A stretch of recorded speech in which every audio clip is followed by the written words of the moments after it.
আসসালামু আলাইকুম বন্ধুরা, আপনার ফোনে যদি সাউন্ড ভলিউম কম থাকে অথবা গান শুনতে গেলে খুব ভালো সাউন্ড পান না, তাহলে এই ভিডিওটি শুধু আপনার জন্য। ছোট্ট একটি টিপসের মাধ্যমে আপনার মোবাইলের সাউন্ড অলমোস্ট 40% বাড়িয়ে নিতে পারবেন। চলুন আজকের কাজটা ভেরি ইন্টারেস্টিং, ভিডিও শুরু করা যায়। এই কাজটি করার জন্য সর্বপ্রথম গুগল প্লে স্টোর ওপেন করতে হবে। তারপর উপরে সার্চ বারে লিখতে হবে ভলিউম বুস্টার। এই যে দেখুন, আমি ভলিউম বুস্টার আগে লিখে রেখেছি, তার জন্য আমি ওটাতে ক্লিক করছি। ক্লিক করার পর সর্বপ্রথম অ্যাপ্লিকেশনটি উপরে শো করবে।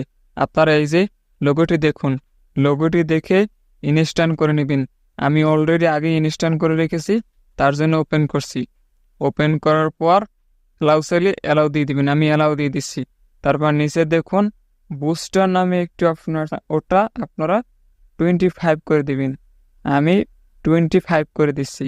আপনারা সর্বোচ্চ 25ই রাখবেন, তার বেশি দিলে আপনার মোবাইলের স্পিকারে সমস্যা হতে পারে। তার জন্য আপনারা 25 করে রেখে আপনারা গান বাজিয়ে দেখুন, আপনার মোবাইলের 100% আগের তুলনার চেয়ে 40% সাউন্ড বেড়ে গেছে। ভিডিওটি ভালো লাগলে চ্যানেলটি সাবস্ক্রাইব করে পাশে থাকবেন নিত্য নতুন ভিডিও সবার আগে পাওয়ার জন্য।